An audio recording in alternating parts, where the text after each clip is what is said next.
This will be the case. There will be those who may stay in other parts of Israel, and they will be the minority.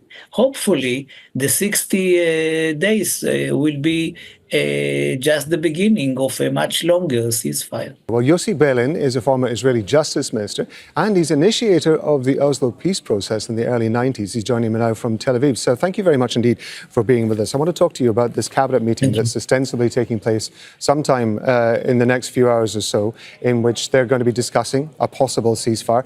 We are talking about a cabinet which has very strong and very differing views around that cabinet table. What's your assessment of the chances that there might be some sort of agreement? There will be no problem for Netanyahu to get the majority that he needs from the cabinet. There are some ministers, especially the lunatic ones, who will be against any ceasefire anywhere in the world, but they are not threatening neither the decision nor even the government.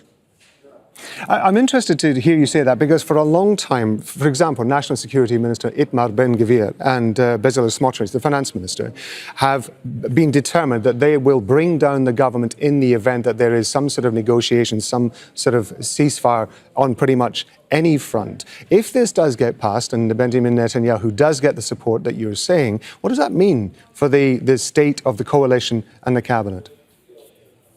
I don't think that Netanyahu is going to face any challenge to his government right now, not on this issue.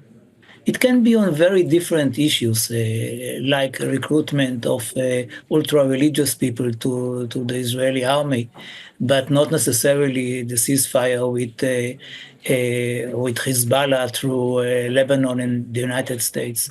Actually, there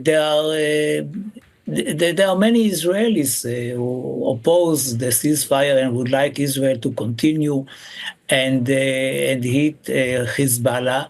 This is understandable, because as long as Hezbollah is an armed militia in Lebanon, it takes hostage the government of Lebanon, prevent it to operate, and is a threat on Israel. But this is not going to be regretfully the case. I mean, Hezbollah is not going to give up on its arms, and the ceasefire will take place from tomorrow, while Hezbollah is still a significant militia in Lebanon. If there is a ceasefire for 60 days, or at least starting with a ceasefire for 60 days, how likely is it, do you think, that Israelis are going to want to go back to their homes at the border until it is absolutely certain, until Benjamin Netanyahu can give them an absolute guarantee that their homes will be safe? Because that has been, in this case, his endgame. This is true, but Netanyahu cannot give an absolute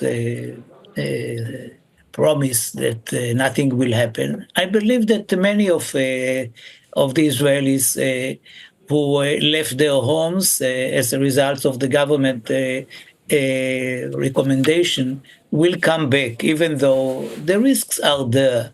People usually prefer to live in their homes. And this will be the case. There will be those who may stay in other parts of Israel, and they will be the minority.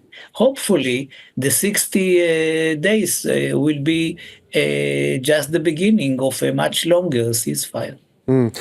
I understand that there has been criticism from some of the mayors in the northern Israeli towns. They're calling this, according to what I've been reading in Israeli media, a surrender deal.